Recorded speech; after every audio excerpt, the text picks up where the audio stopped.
할렐루야. 이 시간 우리 함께 인사해 볼 텐데요.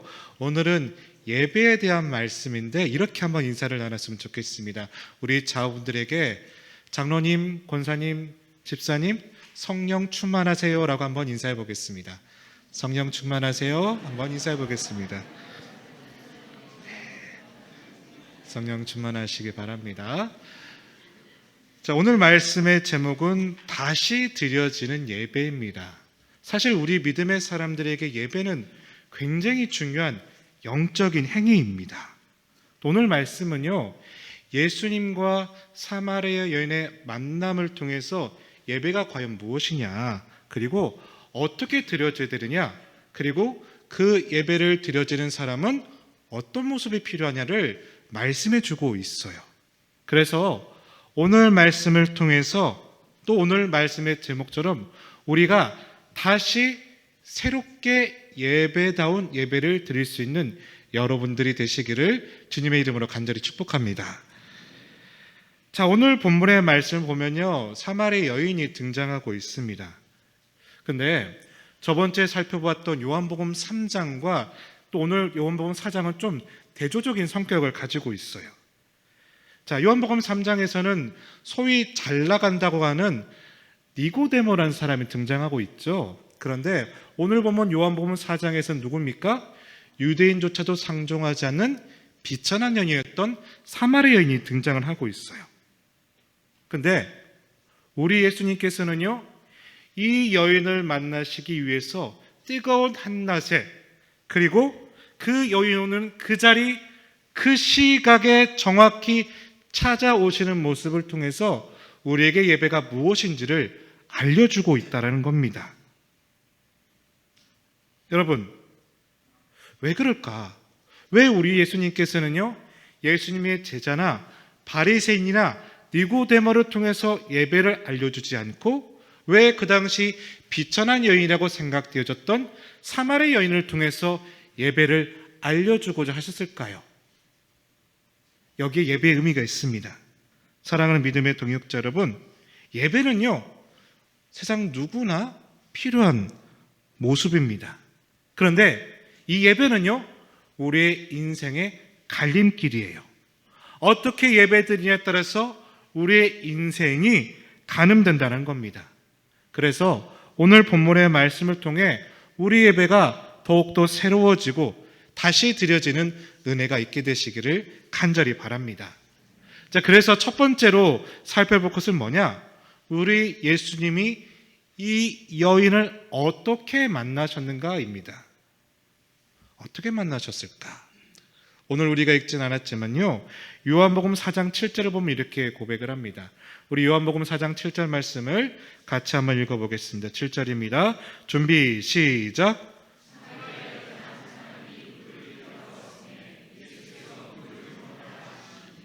그러니까 우리 예수님께서 이 여인을 만날 때는 먼저 무슨 이야기를 하셨습니까? 물 이야기로 하셨어요. 그런데 이 물 마시는 얘기가 영적인 이야기, 예배 이야기로 깊어지게 되다라는 거예요. 여러분, 우리가 예수를 만나면 이렇게 됩니다. 육에서 영으로 관점이 바뀌게 되고요, 얕은 곳에서 깊은 곳으로 나아가게 되더라는 거예요. 자, 그런데 대화의 전개를 보면 우리 예수님께서 이 생수의 이야기를 하시다가 갑자기 이 여인의 허를 찌르는 말씀을 하고 계세요. 어떤 이야기냐? 자, 남편을 불러와라 라고 했더니 여인이 나 남편 없어요 라고 했어요. 그러면 그런가 보다 그냥 넘어가도 됐을 것인데 우리 예수님 뭐라고 하십니까? 그래, 너의 말이 맞다 라고 하시면서 일종의 유권 해석을 해주신다는 거예요. 5명의 남편이 있었지? 그러나 너의 남편이 아니었지. 지금도 너가 누구랑 살고 있지? 그런데 그도 너의 남편이 아니야. 그러니까 너의 말이 맞다라고 말씀해 주셨다는 겁니다. 그러자 이 여인이 깜짝 놀랐죠. 왜 그러느냐? 이 여인의 형편을 예수님께 이야기한 적이 없거든요. 그래서 이 여인이 놀라면서 당신 알고 보니까 선지자 같습니다 라고 했던 말씀이 이 19절까지의 상황이 되었다는 겁니다. 자, 그렇다면 사랑하는 믿음의 동역자 여러분, 왜 예수님은 왜 허를 찌르셨을까? 왜 그랬을까요? 이유가 있습니다. 지금 어떻게 보면 피상적인 얘기를 나누고 있거든요. 그런데 예수님께서는요, 이 피상적인 이야기에서 깊은 대화로 가기를 원하셨고 그녀의 내면의 문제를 이야기하기를 원하셨다는 거예요. 다시 말해 이 여인의 내면의 문제가 있는데 그것은 어떤 문제냐? 목마름의 문제가 있다. 근데 그 목마름의 이야기를 하고 싶으셨다는 거예요. 우리가 알고 있죠. 이 여인이 어떤 삶을 살았습니까? 우리가 본문을 잘 알고 있기 때문에 제가 간단하게 얘기하지 않으면 떳떳지 못한 삶을 사실은 살고 있었죠. 왜냐하면요, 이 여인이 얼마나 떳떳하지 못하면 이 여인이 물을 기르러 나오는 시간이 햇빛이 쨍쨍 지는 낮 12시였을까라는 거예요. 다시 말해 이 여인에게는 대인기피증, 사람을 만나고자 하는 일에 어떠한 상처와 두려움이 있었다는 거예요. 게다가 남편이 5명이었다 그러면 여러 남자를 거쳤다라는 이야기다 보니 이 여인은 이런 이야기가 사람들의 만남 속에 나올까봐 어떠한 상처, 어떠한 열등감이 있었던 겁니다. 자, 그러면 왜 이 여인에게는 그동안 남편이 5명이나 됐을까? 어떤 영적 목마름이 있는 겁니다. 다시 말해서 이 여인에게 어떤 목마름이 있는데 이 여인은 그 목마름을 무엇으로 채우려 했습니까? 남편으로 채우려 했어요. 예전에도 요즘도 그렇습니까? 아무튼 이런 말이 있죠. 남편 잘 만나서 팔자 한번 잘 고쳐보겠다. 이런 여성분들이 예전에는 있었다고 들었는데 아마 이 여인도 남편을 만나서 나에게 뭔가 체험을 받아야겠다라고 생각을 했던 것 같아요. 그런데 결과는 어떻습니까? 만났는데 안 되고 만났는데 안 되고 그래서 5명까지 됐던 겁니다. 그런데 그 이후에 지금도 어때요? 별 볼 일이 없었다라는 겁니다. 여러분, 이 세상에는요 2가지의 목마름이 있다고 합니다. 하나는 있는 것에 대한 목마름이 있고 또 하나는요 없는 것에 대한 목마름이 있어요. 자, 그러면 어떤 목마름이 더 갈증이 될까요? 있는 것에 대한 목마름이 더 갈증이 큽니다. 왜냐하면 자, 이렇게 보면 될 거예요. 이 여인이요, 내가 남편을 통해서 뭔가 목마름을 해결할 수 있겠구나 싶어가지고 어떻게 합니까? 계속해서 남편을 찾았어요. 근데 만약에요, 찾을 남편이 없어요. 그러면 이 여인은 무엇이 있을까요? 어떤 남자만 만나면 내 삶이 뒤바뀌겠구나라는 소망이 있을 거잖아요. 그런데 이 여인에게는 주위에 항상 남자가 있었던 거예요. 계속해서 남자가 있었지만 해결이 되지 않았어요. 그러다 보니까 어떤 상태가 되었습니까? 지금은 완전히 자포자기 상태가 되었다라는 겁니다. 이런 면에서 어때요? 없음에 대한 목마름보다 있기 때문에 목마름이 훨씬 더 큰 상태가 되었다는 거예요. 이 여인은 그 목마름이 너무 깊어져서 결국은 삶의 자포자기 상태까지 나아갔다는 거예요. 자, 그렇다면 2번째로 살펴볼 것이 있는데, 그러면 그 목마름이 어떻게 예배로 이어질까? 이걸 한번 살펴볼 텐데요. 자, 18절과 19절과 20절인데요. 우리가 교독하신 후에 20절 말씀을 합독해서 읽어보겠습니다. 자, 제가 먼저 18절 말씀 읽어보겠습니다. 너에게 남편 5이 있었고 지금 있는 자도 내 남편이 아니니 내 말이 참되도다. 우리 조상들이 이 산에서 예배하였는데 당신들의 말은 예배할 곳이 예루살렘에 있다 하더이다. 자, 보시면 예수님께서 남편 얘기를 계속하니까 이 여인이 조금 민망했던 것 같아요. 그래서 화제를 돌리죠. 어떤 걸로 화제를 돌립니까? 당시에 예루살렘 사람과 사마리아 사람들 사이에서 어느 예배 처소가 참되냐는 논쟁이 있었어요. 그래서 이 여인은 지금 화제를 전환하려고 그 예배 문제로 살짝 화제를 이렇게 전환했던 거예요. 근데 우리 예수님은 어떻게 하시느냐? 그 말씀을, 그 이야기를 던져놓지 않고 그걸 통해서 어떻게 나가신다고요? 예배 사건으로 이끌어가고 계시다라는 거예요. 아니, 어떻게 목마름의 문제를 예배 문제로 이끌어 가실까? 사실 우리 예수님은 이미 알고 계셨던 거예요. 그녀의 목마름의 근원은 과연 무엇이냐? 바로 하나님을 상실함으로 인한 영적 목마름이 있었다라는 거예요. 근데 하나님의 상실함을 통해서 목마름이 있다라면 하나님께 나아가야 됐는데 그렇게 하지 못하게 되니까 어떻게 되었다? 그 목마름이 예배의 타락으로 이어지게 되었다라는 거예요. 예배의 타락은 무엇이냐? 예배의 타락이랑요, 예배를 못 드리는 것이 아니라, 예배가 멈춰지는 것이 아니라, 예배의 타락이란 예배의 대상이 하나님이 아닌 다른 무엇으로 바뀌어져서 예배하기 시작했다는 거예요. 자, 이걸 조금 자세히 한번 설명을 해볼게요. 자, 사실요, 이 예배라는 것은요, 우리 믿음의 사람들뿐만이 드리는 것이 아니라 믿지 않는 사람들도 예배를 드려요. 왜냐? 사람들은요, 본능적으로 목말라 하는 것에 대해서 예배를 드리게 되어 있어요.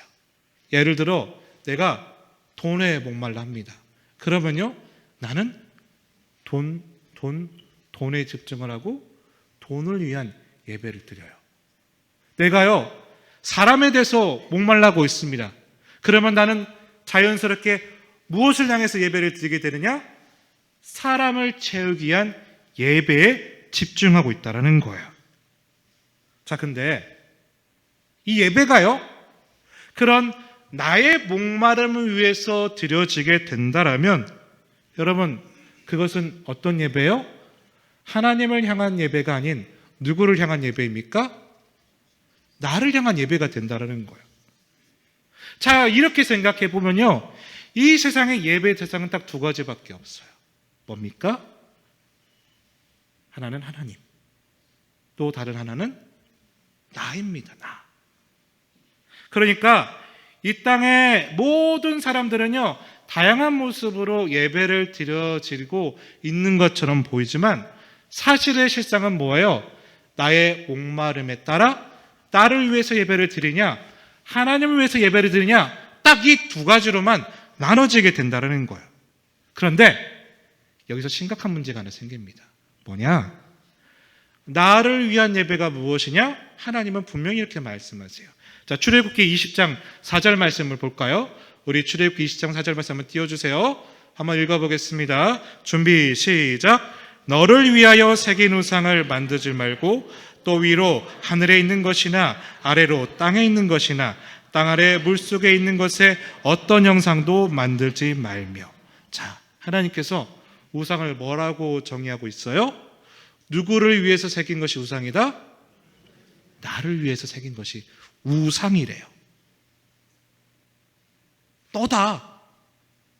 너를 예배하는 것이 우상이래요. 그러니까 이 자리에서 우리가 예배를 드리고 있어요. 찬양도 했습니다. 기도도 드립니다. 그런데 나만을 위해서 찬양을 드리고 있다. 그러면 그 찬양은 뭐가 되는 거예요?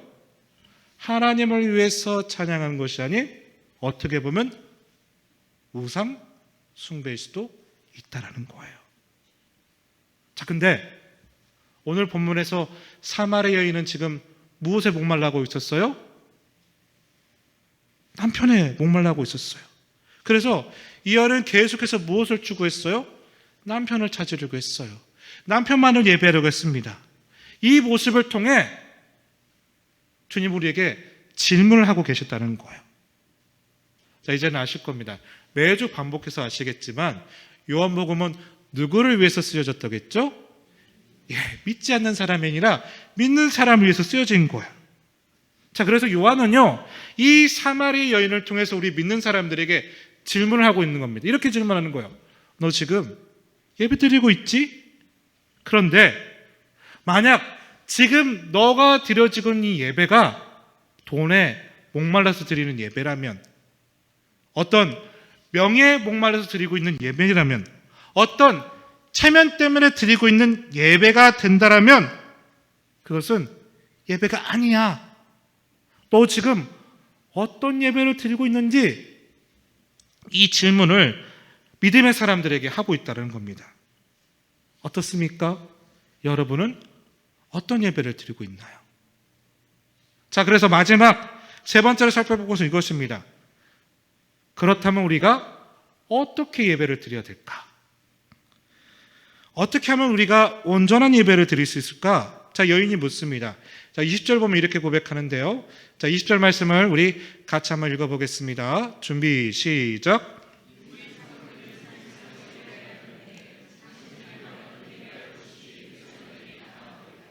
자, 이렇게 이제 질문하는 거 여인이요.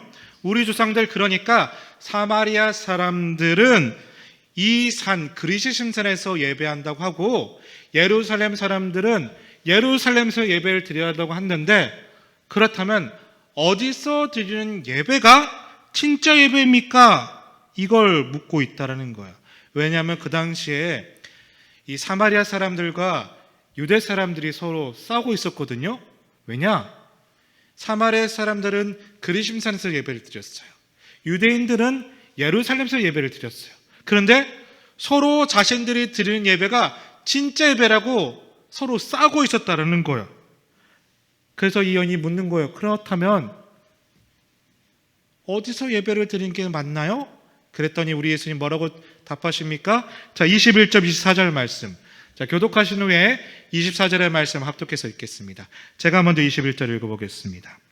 예수께서 이르시되 여자여 내 말을 믿으라. 이 산에서도 말고 예루살렘에서도 말고 너희가 아버지께 예배할 때가 이르리라.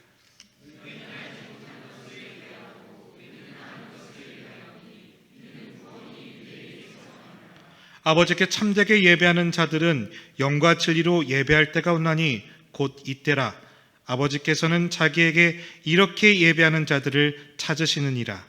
하나님은 영이시니 예배하는 자가 영과 진리로 예배할 드니라. 그 질문에 예수님 뭐라고 대답하세요? 그리심산도 아니고 예루살렘도 아니야. 때가 되면 하나님께서는 영과 진리로 예배드리는 자를 찾을 거야 라고 대답하고 있어요. 그러니까 무엇이 중요하다는 거예요? 영과 진리로 드리는 예배. 어떻게 예배를 드려야 된다는 거예요? 영과 진리로 드리는 예배. 그러면 영과 진리가 과연 뭘까? 옛날에는 신령과 진정을 했잖아요. 그러면 영과 진리가 과연 무엇일까? 이걸 알면 되는 거잖아요. 그렇죠? 자, 그러면 영은 뭘까? 자, 우리가 요한복음 3장의 말씀 보면, 자, 영은 성령님이에요. 근데 성령님은 무엇을 상징했죠? 따라해 보겠습니다. 거듭남. 한 주가 지나면 이제 까먹으니까 제가 이렇게 강조를 해드리는 거예요. 자, 성령님은 거듭남을 상징해요. 자, 영은 거듭남. 그럼 마지막 하나 남았죠? 진리는 과연 무엇일까? 이것만 하면 되는 거예요. 자, 4장에서는 이 진리를 알려주고 있는데, 이 진리에 대해서 요한복음 14장 6절을 보면 이렇게 말씀해요. 자, 우리 같이 한번 14장 6절을 읽어보겠습니다. 준비, 시작.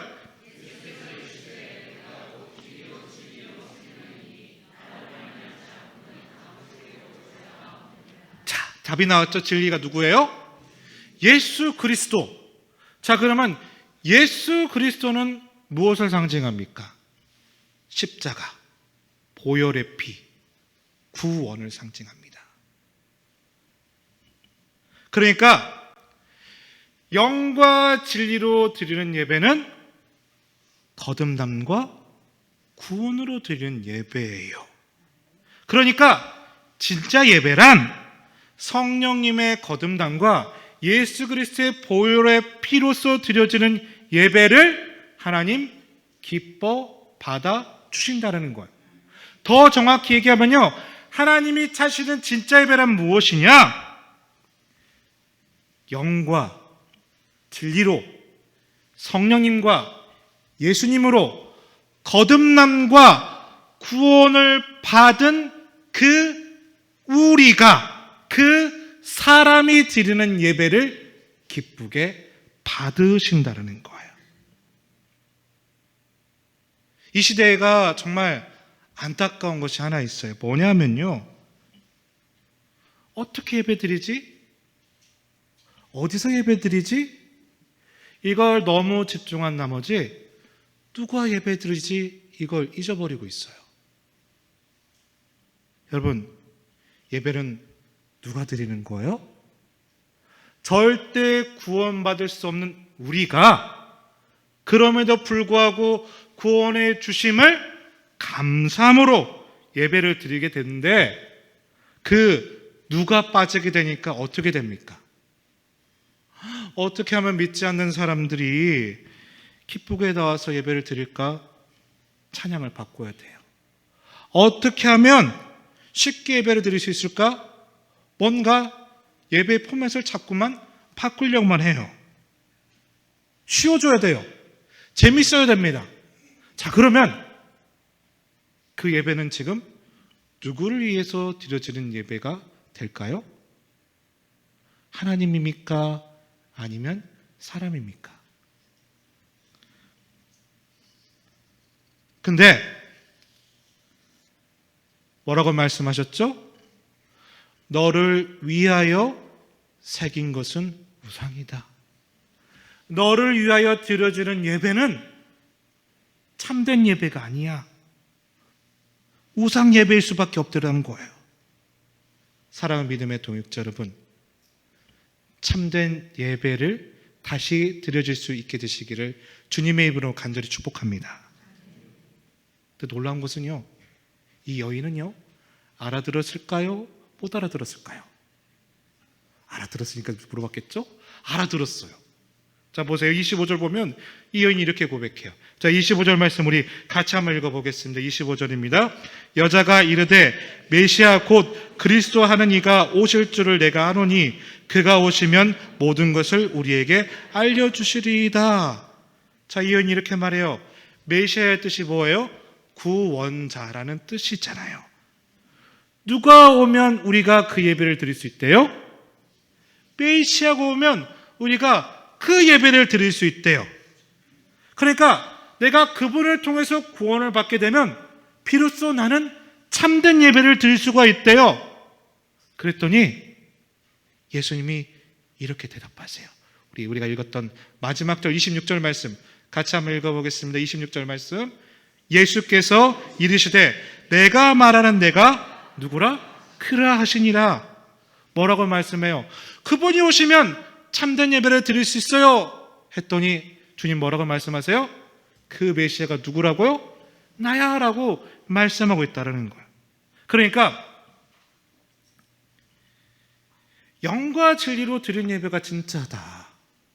사마리아도 아니고 예루살렘도 아니고 영과 진리로 드려지게 될 때 성령님과 예수 그리스도를 위한 나의 삶이 예배로 드려지게 될 때 거듭난 보혈의 피로 죄사함의 구원을 받은 우리가 예배를 드려지게 되면 참된 예배가 될 거야. 그랬더니 이 여인이 뭐래요? 그러면 메시아가 오시면 우리가 진짜 예배를 드릴 수 있겠네요. 그랬더니 우리 예수님 뭐라고 말씀하세요? 그가 바로 나다. 이 말씀하셨다는 겁니다. 그랬더니 이 여인이요, 감격해서 이렇게 반응을 합니다. 자, 28절부터 30절인데 교독하신 후에 30절 같이 한번 읽어보겠습니다. 28절 제가 먼저 읽어보겠습니다. 여자가 물동이를 버려두고 동네로 들어가서 사람들에게 이르되